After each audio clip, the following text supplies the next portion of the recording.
Any particular questions you want to ask about this practice exam? You want me to go over together, or what would you like? Okay. Then last year in the final exam, I had about 12 questions, mostly from lecture note. The first question was about unit root test. The question was, this particular example, it appears to be there's one process going on here, and then sudden jump, and then there's another process. So if you suspect that there is a jump or a structural break in the data, then up to this part and that part is typical ADF setup. And now you introduce a dummy variable, which take on value of 0 up to a particular point up to, let's say, tau, and then value of 1. And so obviously, if you don't correct this difference from here, the estimate of A1 will be biased, right? So this is the way you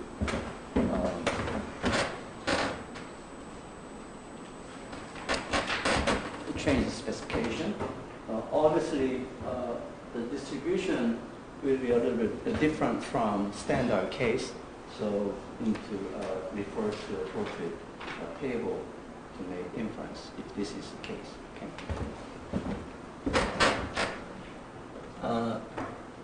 The second one is about vector regression. So if you have, let's say, 5 variables in a system, then you estimate the model and you can generate a forecast like that. The question was how to implement this using bootstrapping. The key is this. After fitting vector regression model, and it came vector of all the error terms. Okay. And the key is you need to draw 5 pairs at the same time. Right? The reason for doing that is to keep the covariance structure the same.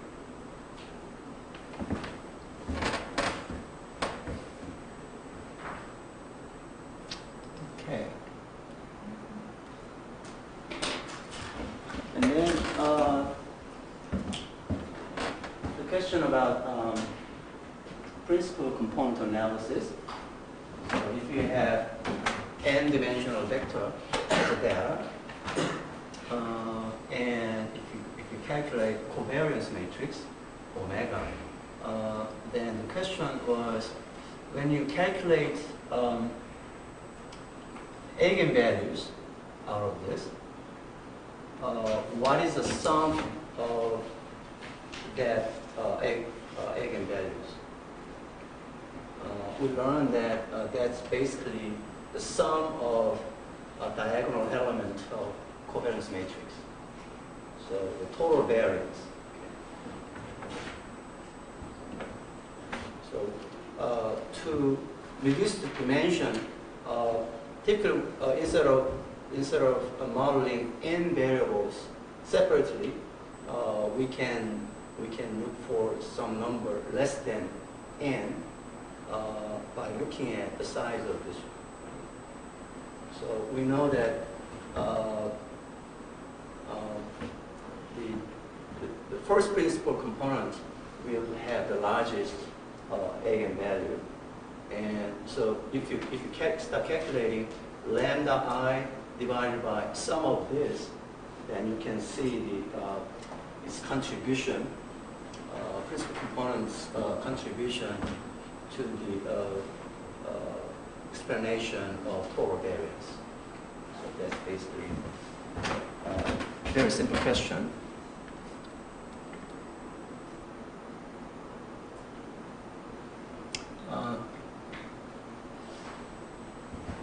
Then the following question is related. So if you calculate, let's say, 3 principal components out of spot rates like this one,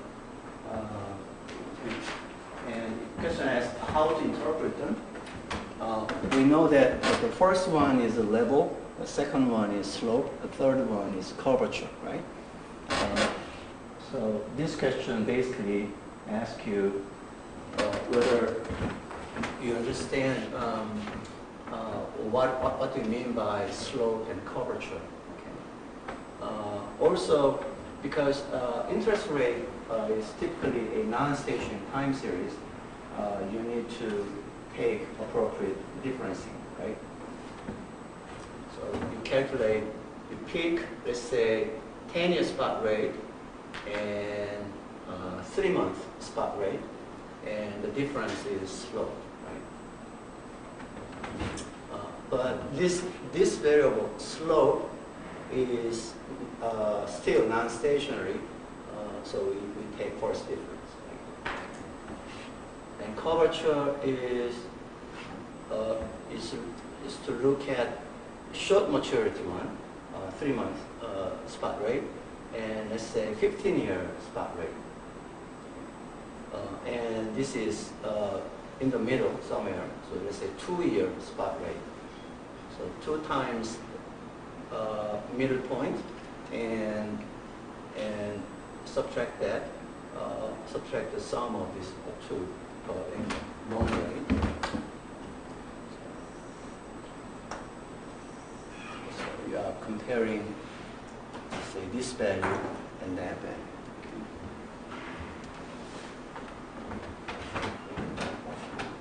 And also we take first difference to make it stationary. So after calculating 3 principal components, and then pick any spot rate, let's say 5-year or 10-year, take first difference, so that's first variable. The second one is this one. The third one is this one. And calculate correlation among those, then naturally first principal component had interpretation being directional level. Second one, tilt or slope. The third one, curvature or butterfly.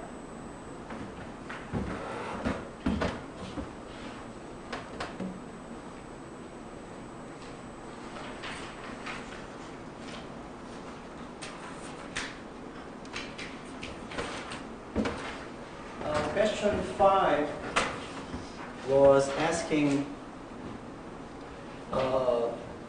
you to write out vector error correction representation of vector process for x1t and 2t. Right? So the key was this is co-integrated. 1 and 2 are co-integrated. The reason is x2 is I1. This is stationary, right? So x1 has to be I1 as well, right? Because this is I1, so this is I1, right? So individually, I1 process for x1t and 2t, but linear combination with coefficient 1 here is stationary. So that's the definition of co-integration. So non-stationary series, and its linear combination, it becomes stationary process, and that's the definition. So x1t and 2t are co-integrated. And also we know that there is a constant term here. And we expect that there is no intercept term, sorry, the constant term here, no constant term, so no constant term. So when you write out a vector error correction model in this way, basically you need to be careful about including this delta, which is this one. In this case, the beta is 1, right? So it's checking whether you can write this one explicitly using this relationship. And because there could be some serial correlation going on somewhere, so the lag-dependent variable is included here, but there's no constant.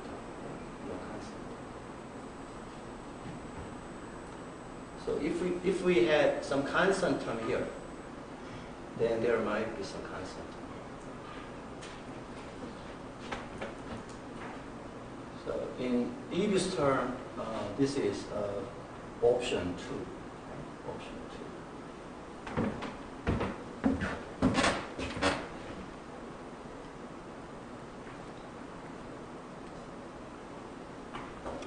Question number 6 is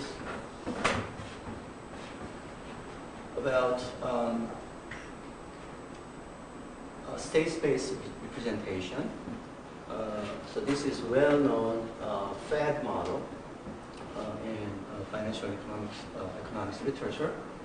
And so the fundamental follows random walk, and FAD, or federal fashion, that is specified as AR1. So F and FAD N are unobserved. Right? Unobserved. So unobserved series is put into this vector alpha. So this is a vector 2 by 1 vector. And by writing in this way, the first equation amounts to this one. The second equation amounts to this one. And then, because alpha consists of these two components, P is simply sum of these two. Sum of these two. So in this particular representation, so this is observation equation or measurement equation, and this is state equation, but there is no error term. No error term. So you need to specify a covariance matrix for that. And usually they are not correlated, so the covariance matrix is diagonal. If you have non-zero covariance, then this system is not identified, actually. So to identify the system, you need to put zero restriction here.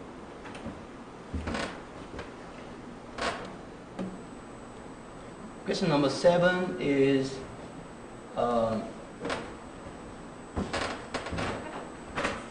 regime switching model. So in this notation, this is the probability of, joint probability of observing this sequence from t-1 to t, right? So joint probability using information up to current period.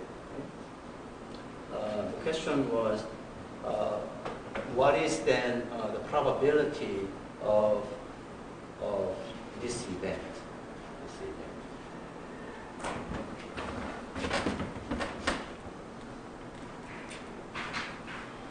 And we know that we can add probability for this side,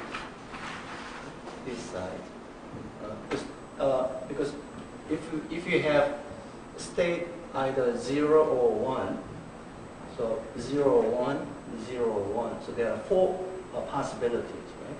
Four possibilities. So if you add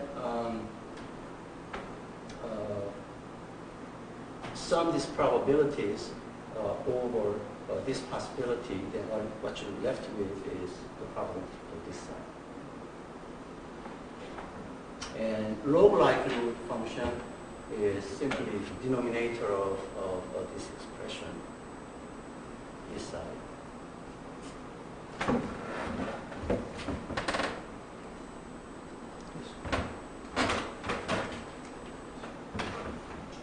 Which is computed as numerator is computed as this density function times that probability. And then there will be four possible values in the numerator, and those are added, and that's your denominator.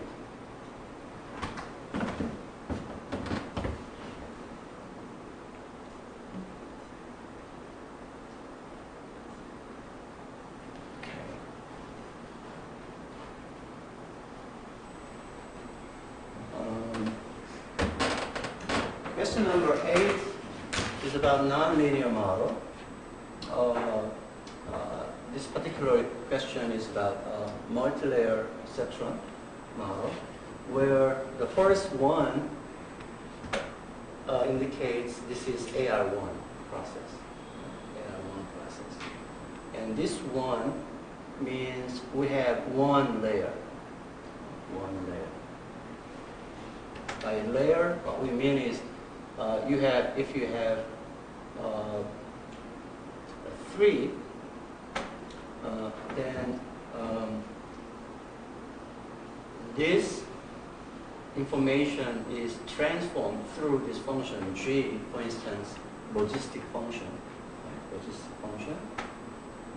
So just transform once, that's the layer, number of layers. So if you have this number, and other g of x, and then if you use those to as an input to some other function, let's say f, again, that's going to be a 2-layer problem. But here we have only 1, and 3 determines how many different numbers fitted, so in this case 3. So what are the parameters to be estimated? Obviously, the linear part, mu and pi 1, and 3 sets of this omega. 3 sets, because there are 3. And their weights, beta. So omegas, beta, and those are parameters to estimate.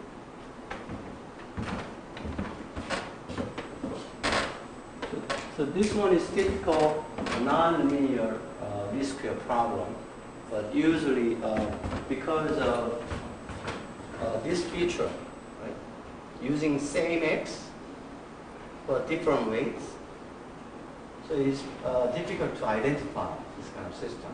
So some kind of trick has to be applied to actually estimate this one using least square.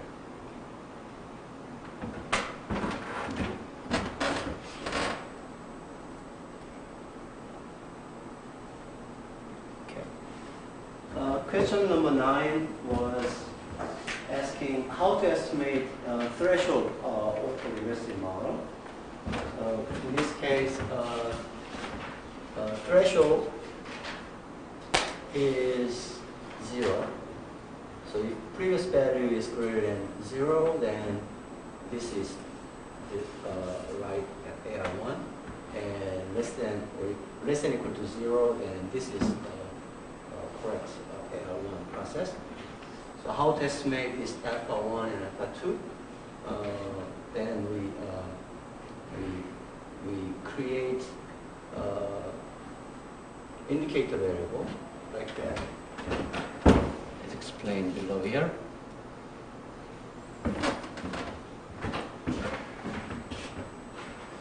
So consider dummy variable I of t such that I of t is 1 if this is the case, otherwise 0. And then xt minus 1 plus as dummy variable times that, and 1 minus dummy variable times that as xt minus 1 minus. So this is the data, and this is indicator you can construct. So actually this is the data, right? Yeah, so you have a data, and two different axes, and just running a regression, OLS, then you can identify alpha 1 and alpha 2.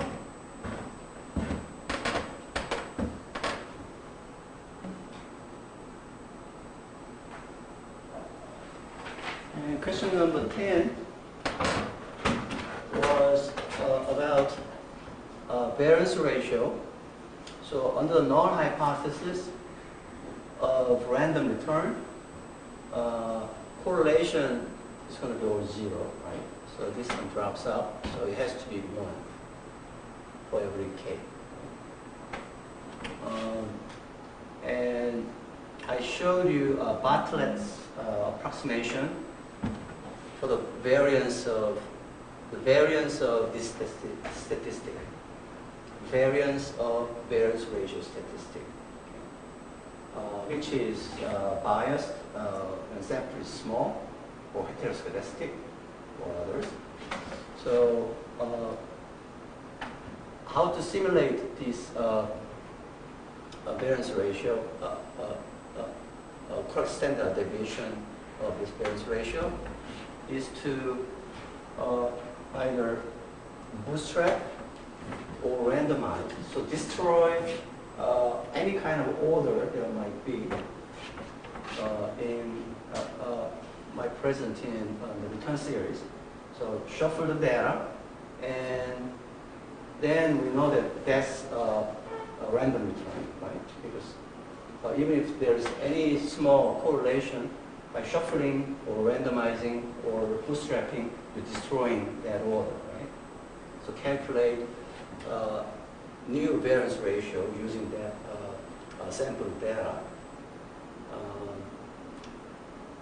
And if you do that many times, 1,000 times for instance, then you can see the whole distribution of variance ratio statistic at each k.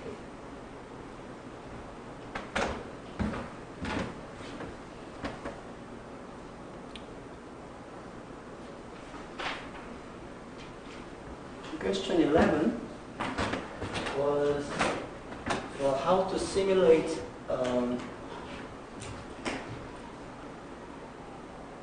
continuous time process like this one.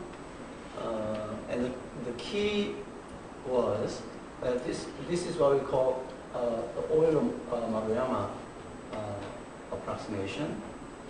The key is how to simulate this guy. Let me show you. So if you define d of t, a small time interval, as h, some small number, actually dw is distributed normal with variance the time distance, which is h. So you draw this number from normal distribution, mean 0, and variance h.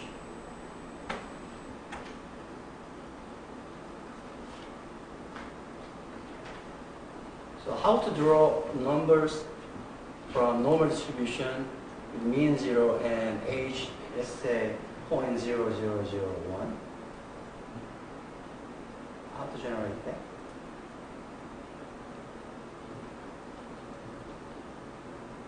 Usually, eViews or any other software, it allows you to draw number from standard normal distribution. So mean 0, variance 1. There is no routine like generating numbers from mean 0 and variance 0.0001. how we do that. Generate a number from here, multiply that by square root of h. Then what is the variance of this guy? H.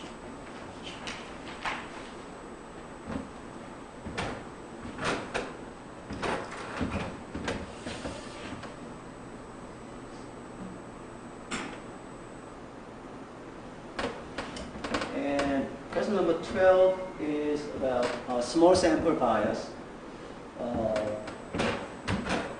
You can encounter in many applications like predicting some value or return y using available information. But typically, the predictor, this x variable, in many cases serially correlated, like this, in this case AR1. And also, it's typically the case that the covariance between these two are not zero. Could be positively correlated or negatively correlated.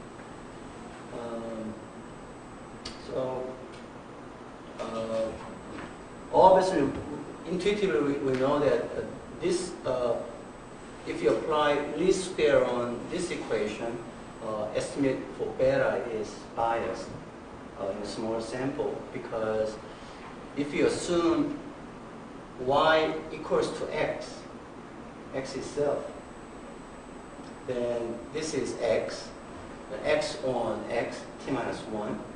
The coefficient, this one, we know that that is biased, usually, because we know that in a small sample, estimate is biased.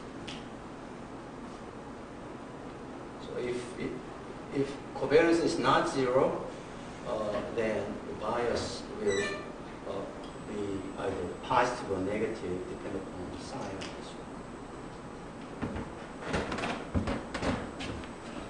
So how to draw, how to estimate standard deviation of least square estimate of beta? That's the question, right?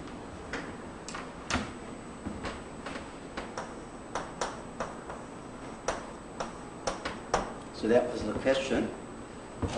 So we can, again, we can bootstrap this situation. So you want to test whether beta is zero, right? Beta is zero.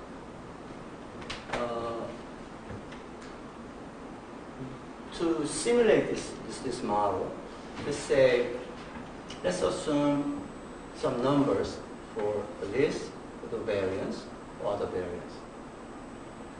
Because you have a data, y and x, right? So if you want to test whether beta is zero, you have to generate or sample data under this hypothesis. So by that, what we mean is, let's make this one zero. Then running a regression of yt on constant, that will give you sample mean of y, right? Sample mean. So first, calculate sample mean alpha, and calculate deviation, which is this guy, right?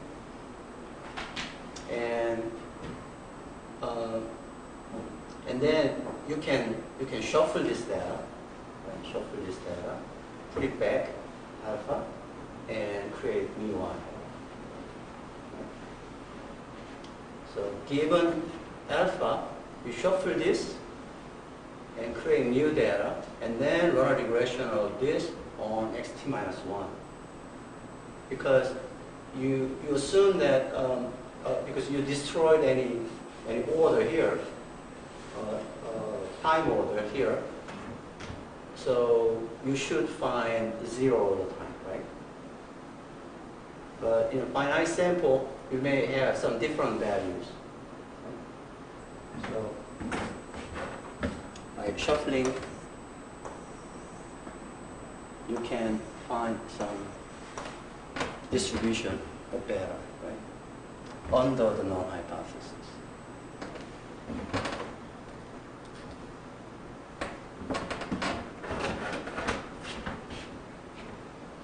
So this is fitted residual from there. So by shuffling this one and then run a regression, shuffle y on historical data x many times. So probably you can do it for a finite number t and different values for this one. And then you can see sometimes this distribution could be this side or that side depending upon the cell.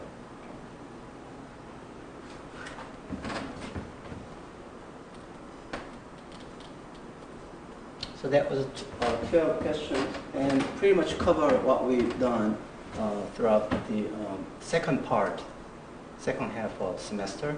Of course, this question doesn't include some subjects like structural VR. We learned that last Monday, right? Structural vector autoregression. So real shock, nominal shock. Right? Also, we learned how to implement generalized method of moments. So I could ask some simple question out of those two subjects. So you will see in the final exam something very similar to this kind of format, but as I said before, nothing is guaranteed here. I can twist it and I can turn it, but in spirit, those are the questions I want to check from final exam.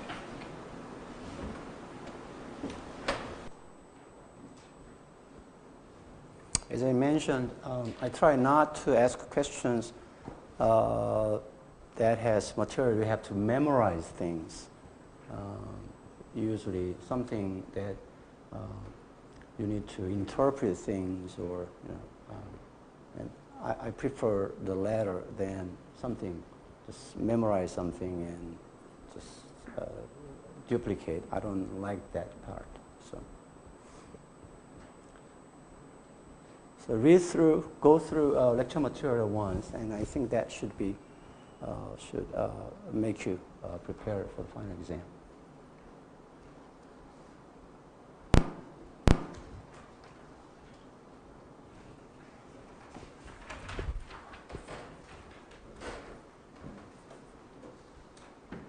No further questions?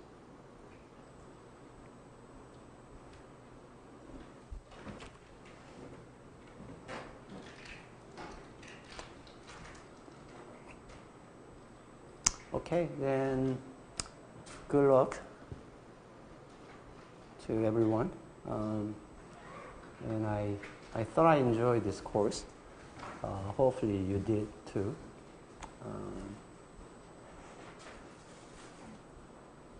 Any questions? No? Okay, then see you all on Thursday. Okay, 2 o'clock here. Thank you.